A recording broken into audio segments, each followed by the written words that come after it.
রাজস্ব দিচ্ছেন, তাহলে কত কোটি টাকা রাজস্ব ফাঁকি দিলেন তিনি? প্রায় 2400 কোটি টাকা তিনি রাজস্ব ফাঁকি দিয়েছেন। এনবিআর এর কাজ কি? রাজস্ব ফাঁকি দেওয়ার সহযোগিতা করা। এই যে রাজস্ব ফাঁকিতে সহযোগিতা করেছে, এই বিষয়ে কি কোনো কথা, কোন রাজনৈতিক প্ল্যাটফর্ম কথা বলেছে? আমি গত 55 বছরে কোন রাজনৈতিক প্ল্যাটফর্মকে দেখি নাই এনবিআর এর বিরুদ্ধে আঙ্গুল তুলতে। এখন দেখবেন যে টকশোতে এক লোক কথা বলে, খুব সুফি সাধু নিজেকে দাবি করেন, ফেনিল লোক, আমি নাম বলবো না। তিনিও তো এদেরকে পৃষ্ঠপোষকতা দিয়েছেন। যার 3000 কোটি টাকা তাকে দেখিয়েছেন 300 কোটি টাকা, যার 5000 কোটি টাকা তাকে দেখিয়েছেন 500 কোটি টাকা। তাহলে টাকাটা কোথায় যাচ্ছে? আপনি শেষমেশ কারো কাঁধের উপর চাপিয়ে দিচ্ছেন এই বাজেটের পুরো বোঝাটা আমার উপরে, একজন রিক্সাওয়ালার উপরে, একজন শ্রমিকের উপরে, একজন শিক্ষকের উপরে, একজন কৃষকের উপরে। আপনি বাজেটের এই জায়গাটা ঘাটতিটা মেটাবার জন্য আপনি বিভিন্ন পণ্যের উপরে বিভিন্ন ধরনের কর বসাচ্ছেন। কেন ভাই? জার্মানি তেমন কর না, আপনি তথ্য নিয়ে দেখেন। আমি নবীন মেহদি বলছি, বিষয়টা এমন না, আপনি তথ্য নিয়ে দেখেন। জার্মানির বাজেট দেখেন, ফ্রান্সের বাজেট দেখেন, তারা কি করে? তাদের একটা বাজেটও জনগণের বিরুদ্ধে যায় না, একটা বাজেটও না। কিন্তু আপনার আমাদের দেশের 55 বছরের প্রতিটা বাজেট জনগণের বিরুদ্ধে যায়। আজকে আমাদের ভাই বলেছেন তারেক রহমান আমাদেরকে একটা এমন বাজেট দিবেন যেটা জনবান্ধব। আমি তো আশা করি তিনি জনবান্ধব বাজেট দিবেন, কিন্তু এনবিআর এর মাধ্যমে ওই যে হাজার হাজার কোটি টাকা বা শত শত কোটি টাকা হয়ে যাচ্ছে, এই বিষয়টা কি তিনি তদারকি করবেন? করবেন না তো। যদি এটা তিনি তদারকি না করেন, তার অর্থ মন্ত্রণালয় যদি তদারকি না করে, তার অর্থ মন্ত্রণালয়ের মন্ত্রী যিনি, তিনি যদি একজন ঋণ খেলাপিকে গভর্নর করেন, তখন কি আমরা আমাদের গণতান্ত্রিক বাজেট পাওয়ার কোন সুযোগ আশা করতে পারি? পারি না তো। আমি যেহেতু আমাদের বলা আছে গোল টেবিল এবং ছায়া বাজেট, আমি আমার বক্তব্য সংক্ষিপ্ত করছি। দেখেন, শিক্ষার্থীদের জন্য বাজেট কত? শিক্ষা খাতে বাজেট কত? 20%। এই যে 20% দিচ্ছে, আমরা গত 13 বছর ধরে আমরা বলছি এটা 20% থেকে বাড়িয়ে 30% করা উচিত, এবং শিক্ষা কাঠামোকে বিল্ড আপ করার জন্য এই যে মাদ্রাসা, school, English medium, Hindi medium, Urdu medium, এই জায়গা থেকে সরাবার জন্য, একমুখী শিক্ষা ব্যবস্থা বাস্তবায়নের জন্য একটা টেকসই বাজেট বাস্তবায়ন করুন। কিন্তু কোন সরকার কি শুনেছে? বরঞ্চ আমাদের তরিকতে ইসলামের সম্মানীয় চেয়ারম্যান বলেছেন যে কওমি জননী উপাধি নিতে গিয়ে তিনি নিজেই নিজের পরায়ণের রাস্তাটা তৈরি করেছেন। আমরা কওমি বাবা দেখতে চাই না, আমরা চাই একমুখী শিক্ষা। একমুখী শিক্ষা বাস্তবায়ন হবে, আর একমুখী শিক্ষা বাস্তবায়নের জন্য বাজেট হবে, যে বাজেট আপনার আমাদের নতুন প্রজন্মকে সুশিক্ষিত করবে। ওকে ওকে সৌদি আরবে কামরা দিতে যেতে হবে না, এমন একটা প্রজন্ম আমরা চাই, এমন একটা শিক্ষিত প্রজন্ম চাই যে প্রজন্ম কামরা দিতে সৌদি আরব যাবে না, যে প্রজন্ম শান্তাবাদনা করেছেন যে কারিগরি শিক্ষায় শিক্ষিত হবে এবং পাঠ্যক্রম শিক্ষায় শিক্ষিত হবে। তাহলে এমন বাজেট দিতে হলে কি করতে হবে? অবশ্যই বাজেটটা দেবার আগে পরিকল্পিত পদক্ষেপ নিতে হবে। তার চারপাশে যারা আছেন তারা কি পরিকল্পিত পদক্ষেপ নেবেন? আপনি দেখেছেন ইদানিং শিক্ষা বোর্ডে কারা ঢুকেছে? শিক্ষা বোর্ডে কারা ঢুকেছে? যারা আগে সরকারের বন্দনায় ব্যস্ত থাকতো, এখন তারেক রহমান সরকারের বন্দনায় ব্যস্ত। যদি বন্দনায় ব্যস্ত কোনো লোককে আপনি পদায়ন করেন, তাহলে কি হবে? তাহলে হবে যে বাংলাদেশের বিরুদ্ধে, বাংলাদেশের শিক্ষার বিরুদ্ধে পদক্ষেপ নেবেন। আমরা নতুন প্রজন্মের পক্ষ থেকে, নতুন ধারা বাংলাদেশ এনডিএর পক্ষ থেকে বলতে চাই, এই বাজেটে কমপক্ষে 30% শিক্ষা খাতে বরাদ্দ দিতে হবে। দেখেন একটা বিষয়, সামরিক খাতে কত টাকা বাজেট হয় এটা কিন্তু আমাদের সামনে কখনোই আসে না, খুবই টাচি বিষয়, কিন্তু কেউ বলে না কথাগুলো। সামরিক খাতের বাজেটটা আমাদের সামনে উপস্থাপন করতে হবে, যে আমাদের এই যে ওয়াটার সহ এই যে একটা পরিবর্তন করলেন, এই পরিবর্তনের বিনিময়ে তার বাহিনী সহ তিনি সহ কে কতটা লাভবান হয়েছেন সেটা আমরা দেখতে চাই, এবং আগামীতে যিনি সেনাপ্রধান হচ্ছেন তার দ্বারা কি পরিবর্তনের নীল নকশা আঁকবে সেটা আমরা দেখতে চাই। আমরা তো সেনাবাহিনীকে পরিবর্তনের নীল নকশাটাই দেখতে চাই না। তাহলে পরিবর্তনের নীল নকশা তারা কেন আঁকেন? কারণ তাদের মতো করে একটা বাজেট তাদের কাছে পৌঁছে যায়।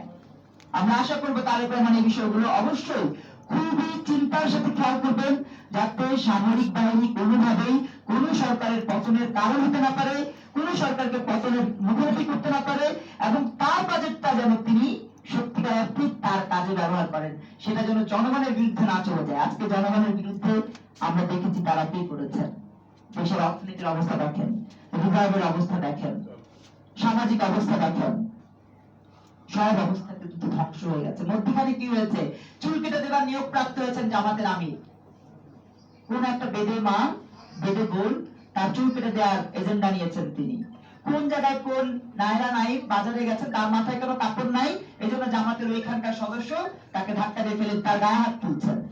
এই দায়িত্ব তাকে কে দিয়েছে? এই জায়গা থেকে পরিত্রাণের জন্য এমন একটা টেকসই বাজেট হবে যেখানে প্রথম গুরুত্ব থাকবে শিক্ষা। প্রথম গুরুত্ব হবে শিক্ষা। আজকে আমরা যে অত্যন্ত হয়ে গেছি, এই যে সামাজিক যোগাযোগের মাধ্যমে 10 লাখ টাকা মাথার দাম ঘোষণা করছে, কারা করছে? সামাজিক যোগাযোগ মাধ্যমে শান্তা ফাতেমার মাথার দাম 10 লাখ টাকা ঘোষণা করছে, কে করেছে?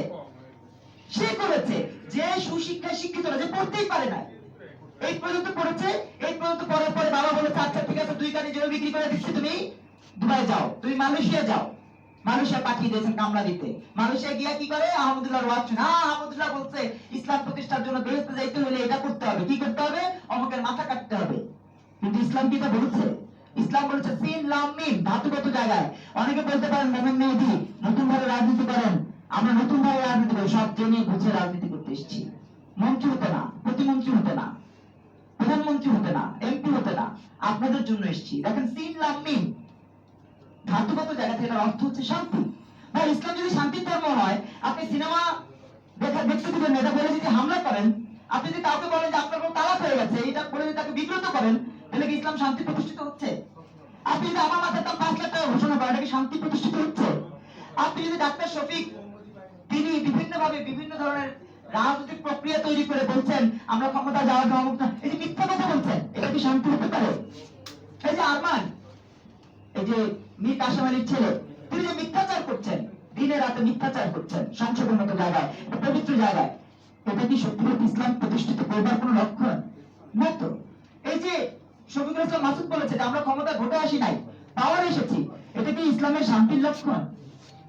আমরা নতুন ধারা বাংলাদেশের পক্ষ থেকে সুশিক্ষা বাস্তবায়নের জন্য 30% শিক্ষা খাতে বরাদ্দ চাই। আর স্বাস্থ্য খাতে কত টাকা বরাদ্দ জানেন? সাংবাদিক ভাইরা শুনলে অবাক হবেন। আপনি ঢাকা মেডিকেলে যান না, তাদের যে নিপথের থেকে 10 টাকা এটা দিয়ে ঢুকেন, দেখবেন যে কি পরিমাণ, সাংবাদিক পরিচয় দিবেন না কেউ, গিয়ে দেখবেন যে কি পরিমাণ হয়রানি করে। কেন করে? কারণ ও উপরেরটাও খায়, মানে বলে না যে গাছেরটাও খায় তলারটাও পুরায়, গাছেরটাও খায় তলারটাও পুরায়। কেন জানেন? কারণ ওর পেট ভরে না, ওটিকে মনিটরিং করে না। তারপরে বরাদ্দ হচ্ছে 5 ভাগ, মানে মোট বরাদ্দের টাকা হচ্ছে 5 ভাগ। 5 ভাগ বরাদ্দ দিয়ে আপনার আমার একটা প্যারাসিটামল জুটে, ওই যে বাবুল ভাই তিনি বলছেন যে আমাকে শুধু একটা ব্যথানাশক ওষুধ দিয়েছে, আর কিছু দেয়নি, অথচ তিনি গেছেন স্ট্রোক করে হাসপাতালে ভর্তি হয়েছেন। আমরা চাই, শান্তা ফারজানা বলেছেন বা অনেকেই বলেছেন, উপজেলা স্বাস্থ্য কমপ্লেক্সে ঢাকা মেডিকেলের চিকিৎসা দিতে হবে। সেই বাজেটটা যদি করতে হয় তাহলে কমপক্ষে 15 ভাগ স্বাস্থ্য খাতে বরাদ্দ দিতে হবে। সামরিক খাতের বরাদ্দ কমান, স্বাস্থ্য খাতে বরাদ্দ বাড়ান। খালি আন্দাজে গাধার মতো চিন্তা ভাবনা করবেন না।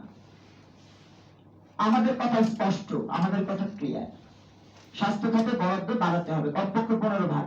আচ্ছা, সেই সাথে আপনি কৃষি খাতে বলছেন, কৃষি খাতে আদমদি জুট মেল নাই, অথচ এই সোনালী আঁশ আপনার আব্বা তারেক রহমান সাহেব, আপনার আব্বা বলেছেন সোনালী আঁশ আমার বাংলাদেশের সম্পদ। সেই সোনালী আঁশকে কোথায় নিয়ে গেছেন আপনারা? কোথায় নিয়ে গেছেন সোনালী আঁশকে? শূন্যের কোটায় নিয়ে গেছেন। এই শূন্যের কোটা থেকে ফেরাবার জন্য আমি অনুরোধ জানাবো, সোনালী আঁশকে ফেরাবার জন্য, আমার দেশের সম্পদ রপ্তানি করবার জন্য, কৃষি সম্পদ রপ্তানি করবার জন্য সেই প্রস্তুতি নিন। বাজেট, কৃষি বাজেটে ওই যে ভাই বলেছে যে সার দিবে, কীটনাশক দিবে, এটা দিবে, ভাই এটা দিলে তো হবে না। 1 ইঞ্চি পরিমাণ জমি যেন অনাবাদি না থাকে সেজন্য কৃষককে প্রণোদনা দিতে হবে। কৃষককে বাসায় ডেকে নিয়ে প্রণোদনা দেওয়ার ব্যবস্থা করবেন। আপনারা কৃষি ব্যাংক করেছেন, কৃষি ব্যাংকে 10,000 টাকা লোন নিলে সেই 10,000 টাকা 1,000 টাকা কমিশন নেয় ব্যাংকের কর্মকর্তা, বাকি থাকে 9,000 টাকা। সেই 9,000 টাকা দিয়ে কৃষক না কৃষি কাজ করবে না জনগণের জন্য কাজ করবে, আলটিমেটলি সেটা জনবিরোধী হয়ে যাচ্ছে। কারণ তার কাছে একটা সময় মনে হচ্ছে এই 10,000 টাকা দেওয়ার কিছু হবে না, আমি কিছু করতে পারবো না, অর্থাৎ আমার কৃষি পণ্য এখানে থাক, আমি কোন রকম দেশের বাইরে যাওয়ার চেষ্টা করি। আমি অনুরোধ জানাবো তারেক রহমান সরকারের প্রতি, কৃষি খাতে কমপক্ষে 11 ভাগ বরাদ্দ করতে হবে। সেই সাথে শ্রমিকদের জন্য একটা নির্ধারিত পরিমাণ, আজকে আপনারা যে পরিমাণ বরাদ্দের কথা বলছেন সেটা হচ্ছে মাত্র 3.5 দিয়ে শ্রমিকের কোন রকম উন্নতি হবে না। এই যে শ্রম ভবন আছে না, দেখেছেন না শ্রম ভবন কি করে? শুধু লুটতরাজের চিন্তাটাই করে। শ্রম ভবনকে যদি লুটতরাজের জায়গা থেকে বের করতে হয়, মনিটরিং করতে হবে এবং শ্রমিকের জন্য বরাদ্দটা বাড়াতে হবে। অনেক বিষয় ছিল আপনাদের সাথে শেয়ার করতে পারতাম, যেহেতু জুমার নামাজ সমাগত, আমরা আয়োজনের সবার প্রতি কৃতজ্ঞতা জানিয়ে আপনাদের সবার প্রতি অনুরোধ জানাবো, আজকে যারা উপস্থিত হয়েছেন তাদের প্রতি কৃতজ্ঞতা জানাচ্ছি। আমাদের প্রেসিডেন্ট মেম্বার কাজী মুন্নি আলম, তিনি বক্তব্য দিতে পারেননি, তার প্রতি কৃতজ্ঞতা জানাই।